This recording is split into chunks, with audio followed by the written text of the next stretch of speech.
के दाब से संबंधित हमारा वीडियो आपने देखा होगा। उसमें हमने बताया था कि किस प्रकार वायु के संपर्क में जब कोई सतह आती है तो वायु उसको धक्का देती है, ढकेलती है, और वायु का दाब किस प्रकार वायु के आयतन पर, उसके ताप पर, अणुओं की संख्या पर, इन पर निर्भर करता है।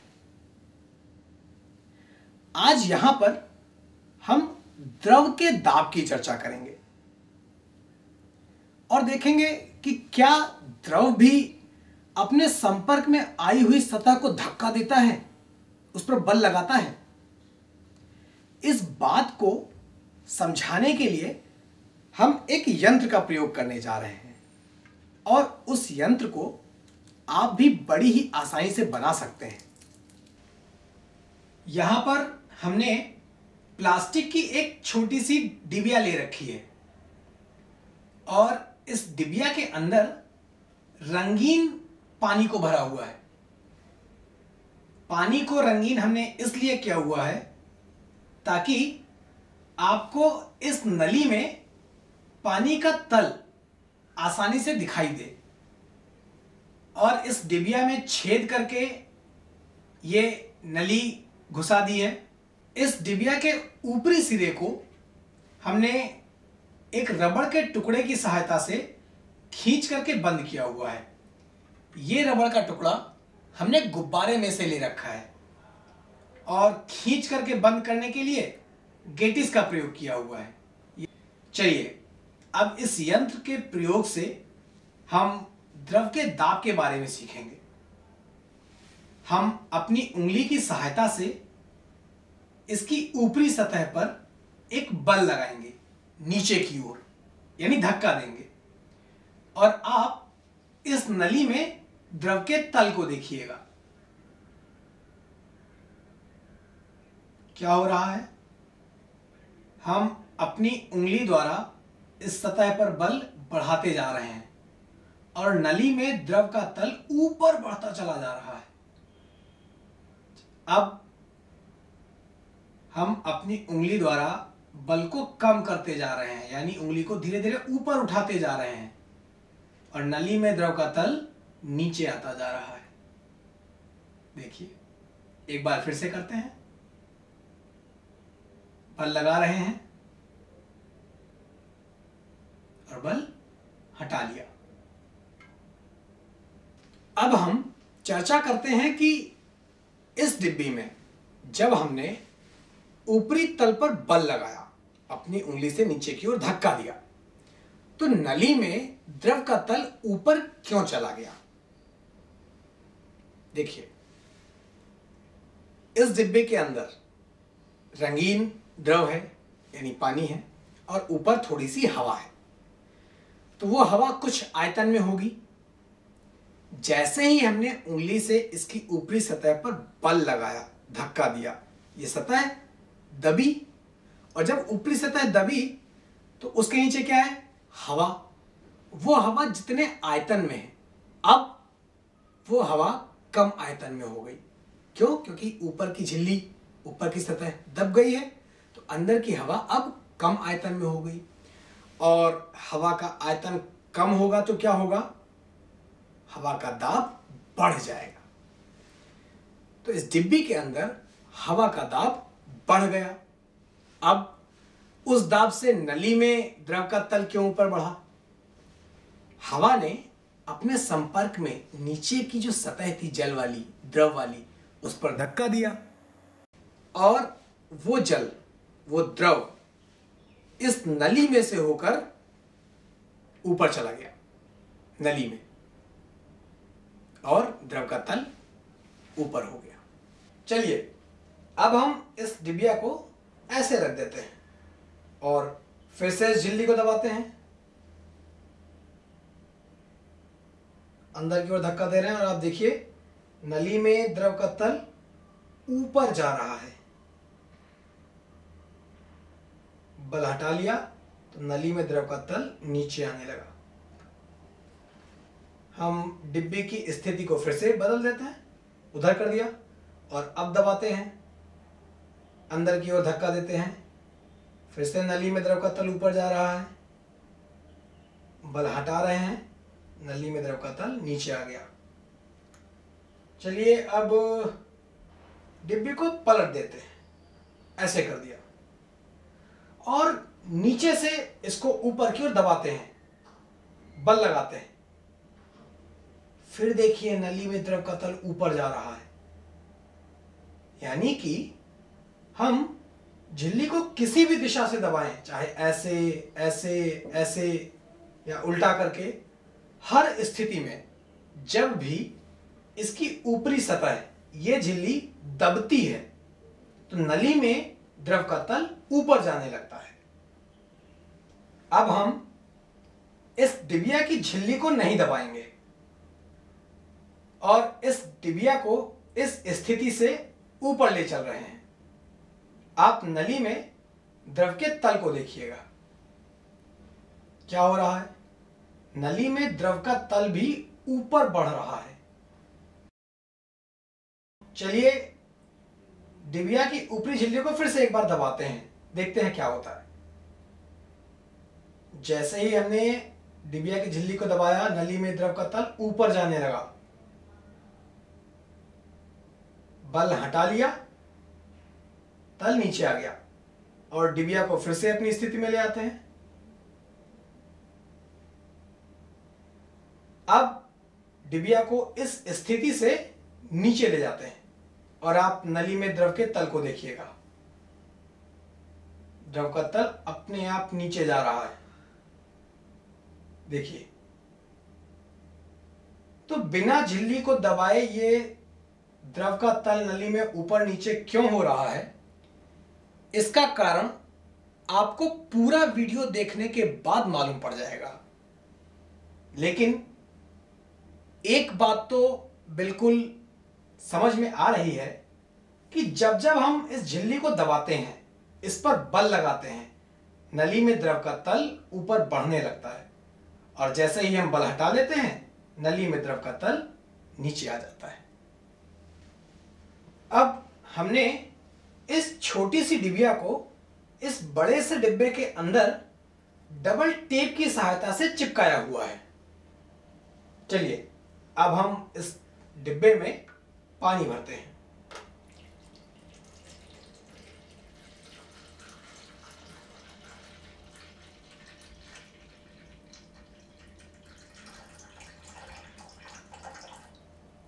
इस समय डिब्बे में पानी का तल और डिबिया की ऊपरी सतह, जिसको हमने रबड़ से कसकर बंद रखा हुआ है, एक ही क्षैतिज तल पर है।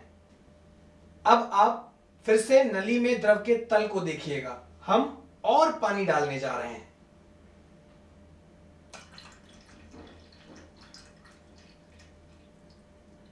देखिए नली में द्रव का तल ऊपर बढ़ रहा है।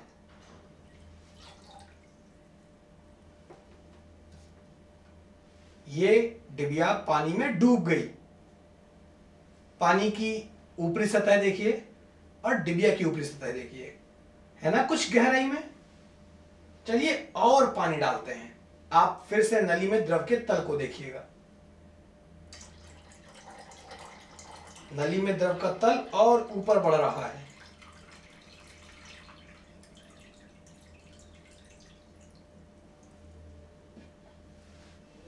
अब देखिए ये डिबिया आपको बिल्कुल साफ साफ दिखाई दे रही होगी कि और गहराई में चली गई, गहराई में हो गई, नली में द्रव का तल और ऊपर चला गया।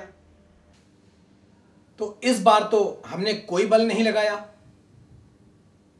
हमने तो डिबिया को छुआ भी नहीं था, लेकिन डिबिया की ऊपरी सतह इस बार पानी के संपर्क में थी, तो पानी उसको धक्का दे रहा था, पानी बल लगा रहा था, पानी बल लगा रहा था, जिसके कारण से नली में पानी का तल ऊपर बढ़ रहा था, लाल वाले पानी का तल, जो पानी उस डिबिया के अंदर था।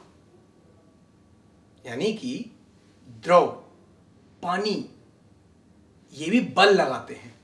इस बार हमने डिबिया को खड़ा ना करके लेटा लेटा रख दिया है।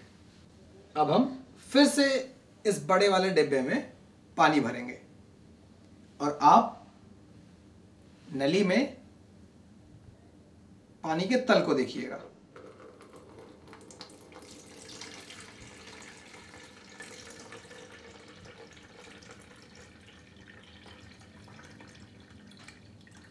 क्या हो रहा है?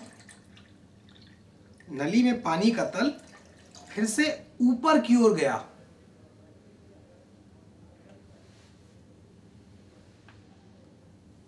चलिए थोड़ा पानी और डालकर देखते हैं। नली में पानी का तल और ऊपर बढ़ रहा है। फिर से हमने कोई बल नहीं लगाया, ये बल पानी ही लगा रहा था। लेकिन इस बार पानी इधर से धक्का दे रहा था। पिछली बार जब डिबिया ऐसे खड़ी थी, डिबिया का मुंह ऊपर था, यानी कि वो सतह जहां को हमने रबर से बंद कर रखा था, उस पर पानी ऊपर से बल लगा रहा था, यानी सतह के लंबवत। और इस बार डिबिया को जब हमने पड़े पड़े लिटा कर रख दिया है, तो डिबिया का मुंह ऐसे हो गया, सतह इस तरह से हो गई और पानी लंबवत, सतह के लंबवत बल लगा रहा है। पानी सभी दिशाओं से बल लगाता है। इस बात को और अच्छे से बताने के लिए हमने इस बार इस डिब्बे में छोटी वाली डिबिया को उल्टा करके रखा हुआ है। और चलिए फिर से हम इस डिब्बे में पानी भरते हैं। आप नली में द्रव के तल को देखिएगा। क्या हो रहा है? नली में द्रव का तल ऊपर बढ़ रहा है।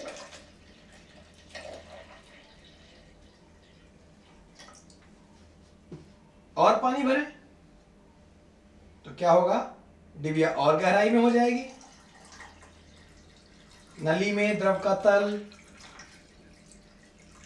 ऊपर बढ़ गया और डिबिया देखिए और गहराई में हो गई। तो क्या वाकई में गहराई में जाने पर द्रव का दाब बढ़ जाता है? हम देख सकते हैं कि हां, गहराई में जाने पर द्रव का दाब बढ़ जाता है। इस बात को और अच्छे से बताने के लिए हम एक और प्रयोग करके देखते हैं।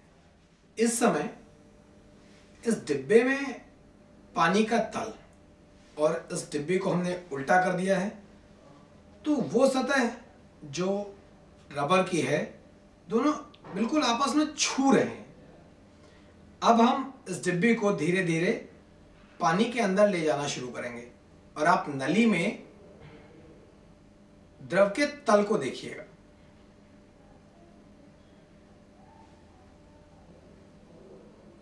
क्या हो रहा है? नली में द्रव का तल धीरे धीरे ऊपर बढ़ गया। जब हम हवा में डिब्बी को नीचे ले गए थे, तो नली में द्रव का तल भी नीचे आ गया था। और यहाँ पर जब हम डिबिया को पानी में नीचे ले जा रहे हैं, तो नली में पानी का तल ऊपर जा रहा है। यानी कि यहाँ पर डिब्बी की रबर वाली झिल्ली को पानी धक्का दे रहा है, पानी दबा रहा है, जिसके कारण नली में द्रव का तल ऊपर बढ़ रहा है। और गहराई में जाने पर द्रव का दाब भी बढ़ जाता है। यदि द्रव में हम ऐसे बिंदु लें जो एक दूसरे से ऊपर नीचे ना होकर एक ही क्षैतिज तल में हो, तो उन सभी बिंदुओं पर द्रव का दाब समान रहता है। मेरे पास लकड़ी का एक ये गोल गुटका है और इसको हम पानी में डुबोने जा रहे हैं।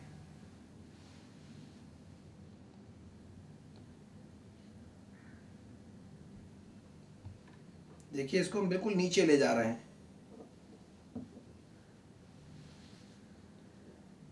और अब हम इसको यहीं पर छोड़ देते हैं। देखते हैं क्या होता है।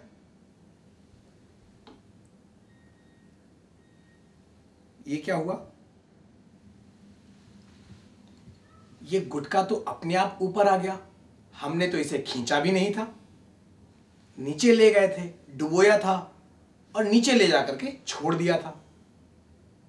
जैसे ही हमने इसको छोड़ा ये अपने आप ऊपर आ गया। तो ऐसा क्यों हुआ? चलिए इस विषय में चर्चा करते हैं।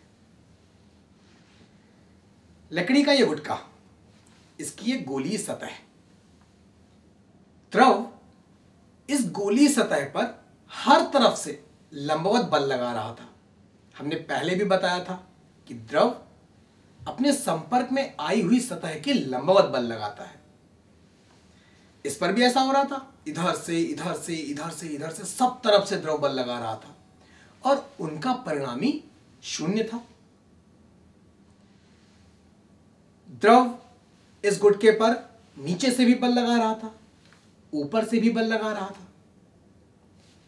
गुटके का निचला हिस्सा, ये सतह अधिक गहराई में थी इसकी अपेक्षा, और हमने ये भी बताया है कि गहराई में जाने पर द्रव का दाब बढ़ जाता है। यानी कि इस सतह पर द्रव का दाब अधिक था और इस सतह पर द्रव का दाब कम था। दाब कम था यानी कि द्रव इस सतह पर जो बल लगा रहा था नीचे की ओर, वो बल कम था, और द्रव इस सतह पर ऊपर की ओर जो बल लगा रहा था वो अधिक था। इस सतह पर द्रव द्वारा ऊपर की ओर लगने वाले बल का परिमाण अधिक था, इसलिए इन दोनों बलों का, इसका और इसका, इनका परिणामी ऊपर की ओर था, और परिणामी ऊपर की ओर होने के कारण यह गुटका ऊपर आ गया। जब कोई वस्तु किसी द्रव में डुबोई जाती है तो उस पर द्रव या पानी एक परिणामी बल लगाता है। उस परिणामी बल को हम लोग उत्प्लावन बल कहते हैं, और यह ऊपर की ओर होता है। इसे हम बॉयंसी फोर्स भी कहते हैं। अब मेरे पास गेंद है, इस गेंद को भी हम उसी प्रकार से डुबोने जा रहे हैं और नीचे ले जाकर के छोड़ देंगे। देखते हैं इसमें क्या होता है। छोड़े, हमने इसको भी खींचा नहीं है, अपने आप ऊपर आ गई है। सोचिए कैसे आई है। अब हम इस टुकड़े को पानी में नीचे ले जाकर छोड़ देंगे और देखते हैं क्या होता है।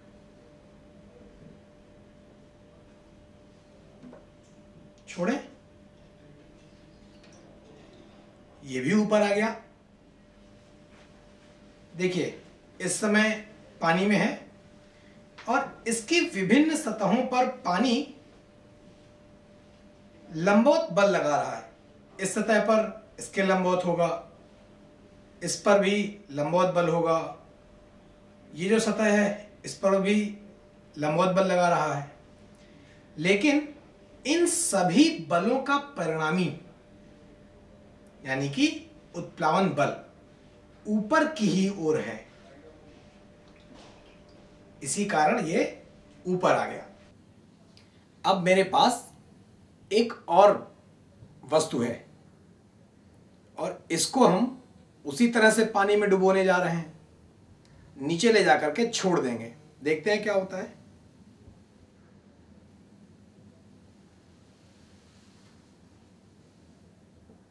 छोड़े,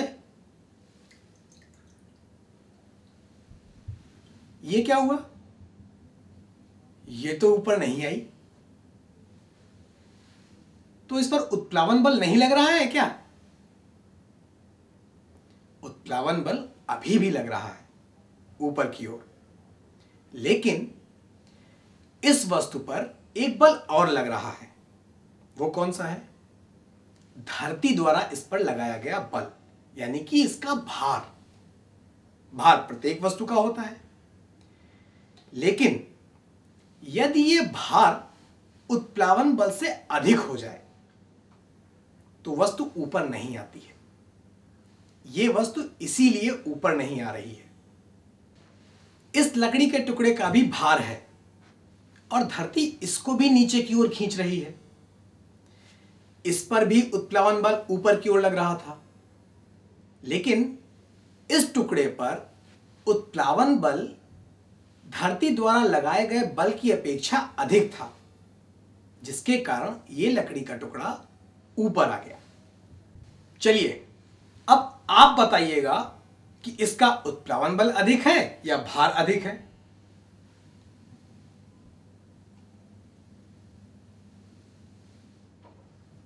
छोड़ें।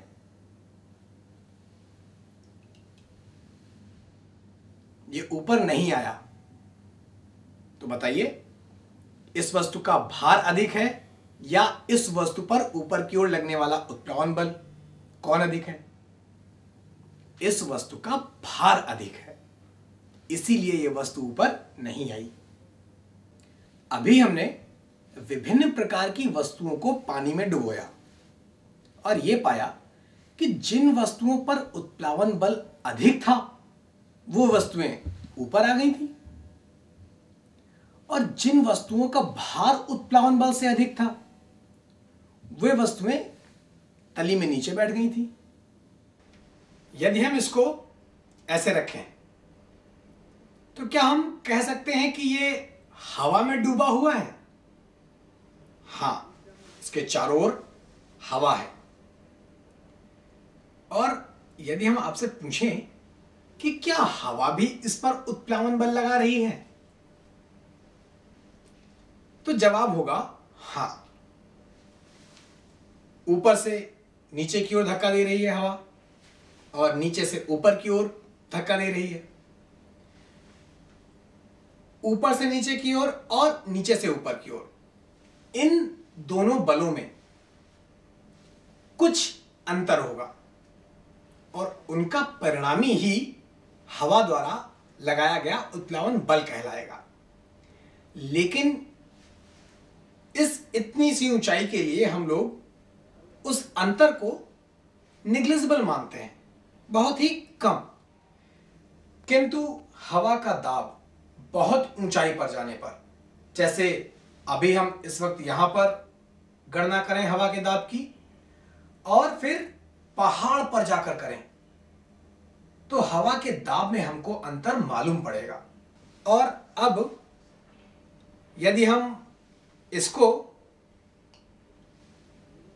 पानी की ऊपरी सतह के ऊपर ऐसे रखकर छोड़ दें, अब क्या है, इसके नीचे पानी और ऊपर हवा है। हवा तरल है, पानी तरल है। हवा और पानी इन दोनों को मिलाकर एक माध्यम होगा। उस माध्यम को अगर हम तरल कहें, हम कह सकते हैं कि यह टुकड़ा माध्यम में डूबा हुआ है। तो अभी देखिए, अभी क्या है, अभी यह लकड़ी का टुकड़ा संतुलन की अवस्था में है, और संतुलन की अवस्था में है तो इस पर लग रहे सभी बलों का परिणामी शून्य होगा। तो बल कौन कौन लगा रहा है? ऊपर की हवा नीचे की ओर बल लगा रही है, नीचे वाला पानी ऊपर की ओर बल लगा रहा है। इन बलों का परिणामी यानी कि उत्प्लावन बल वो ऊपर की ओर होगा। अर्थात इस अवस्था में माध्यम द्वारा लगाया गया उत्प्लावन बल और वस्तु का भार दोनों बराबर हैं, और हम देख सकते हैं कि इस समय यह वस्तु माध्यम में संतुलन की अवस्था में है, या हम यह भी कह सकते हैं कि यह जल में तैर रही है।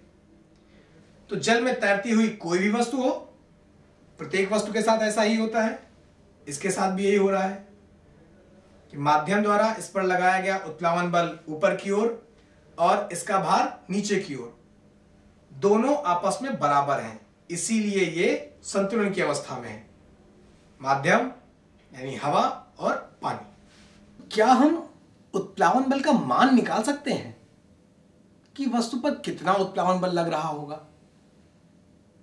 हां, निकाल सकते हैं। और उत्प्लावन बल का मान निकालने के लिए हम यहां पर कुछ चीजों का प्रयोग करने जा रहे हैं। देखिए, मेरे पास एक ये स्प्रिंग बैलेंस है, ये एक वस्तु है और पानी है। तो सबसे पहले हम आपको बता दें कि इस स्प्रिंग बैलेंस का प्रयोग हम किस प्रकार करते हैं। इस स्प्रिंग बैलेंस में आपको एक ये पॉइंटर दिखाई दे रहा है, एक ये हुक दिखाई दे रहा है, और पकड़ने के लिए यहां पर ऐसा एक और हुक है। तो देखिए ये कैसे काम करता है।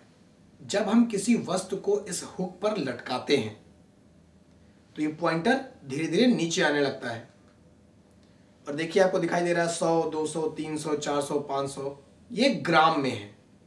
पॉइंटर जिस भी संख्या के सामने होता है हम उस रीडिंग को पढ़ लेते हैं, और उसका मतलब होता है कि ये स्प्रिंग बैलेंस, इसके अंदर एक स्प्रिंग है, वो स्प्रिंग उस वस्तु को उतने ग्राम के भार के बराबर के बल से ऊपर की ओर खींच रही है। इस बात को और अच्छे से बताने के लिए अब हम इस वस्तु को इस पर लटका देते हैं। देखिए 480 ग्राम इस रीडिंग के सामने है, और इसका मतलब यह है कि इस समय स्प्रिंग इस वस्तु पर 480 ग्राम के भार का बल ऊपर की ओर लगा रही है, और धरती इस वस्तु को 480 ग्राम के भार के बल से नीचे की ओर खींच रही है। तभी यह संतुलन की अवस्था में है। चलिए अब हम इस वस्तु पर अपने हाथ से ऊपर की ओर धक्का देते हैं, यानी बल लगाते हैं। आप पॉइंटर को देखिएगा, पॉइंटर कहां आ गया, 200।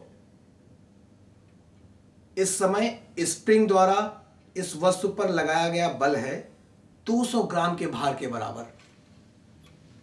इसका क्या मतलब है? धरती तो अभी भी इस पर 480 ग्राम के भार का बल लगा रही है, और हमेशा लगाती रहती है। भार तो इतना ही रहेगा इसका, लेकिन अब ये स्प्रिंग बैलेंस 200 ग्राम के भार की रीडिंग क्यों पढ़ रहा है? बाकी का बल कहां गया? बाकी का बल हम अपने हाथ से लगा रहे हैं ऊपर की ओर। तो कितना बल लगा रहे हैं?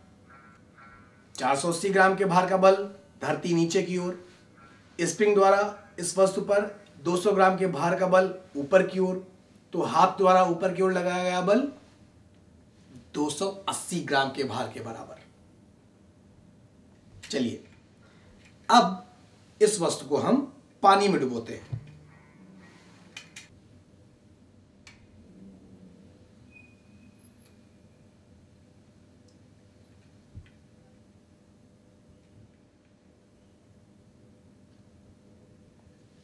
देखिए इस समय रीडिंग कितनी है? 60 ग्राम के बराबर। चलिए अब चर्चा करते हैं कि इसका क्या मतलब है कि अब ये 60 ग्राम का भार दिखा रही है। जब हमने इस वस्तु को पानी में डुबोया, वस्तु का भार तो उतना ही रहा, 480 ग्राम के भार के बराबर, यानी कि धरती अभी भी उसको 480 ग्राम के भार के बराबर के बल से नीचे की ओर खींच रही है। लेकिन स्प्रिंग उस वस्तु पर केवल 60 ग्राम के भार का बल लगा रही है। तो बाकी का बल कौन लगा रहा है? इस बार हमने तो हाथ से ऊपर की ओर धक्का नहीं दिया है। पिछली बार तो हमने निकाल लिया था कि हाथ से हम कितना बल लगा रहे हैं। इस बार जब हमने वस्तु को पानी में डुबो दिया, तब पानी इस वस्तु पर ऊपर की ओर बल लगाने लगा। कितना बल?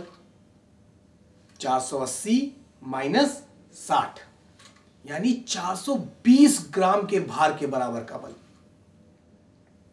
और पानी वस्तु पर ऊपर की ओर बल लगा रहा है, यानी कौन सा बल? उत्प्लावन बल। अर्थात इस वस्तु के लिए पानी द्वारा ऊपर की ओर लगाया गया बल, यानी उत्प्लावन बल का मान 420 ग्राम के भार के बराबर है, यानी 4.2 न्यूटन।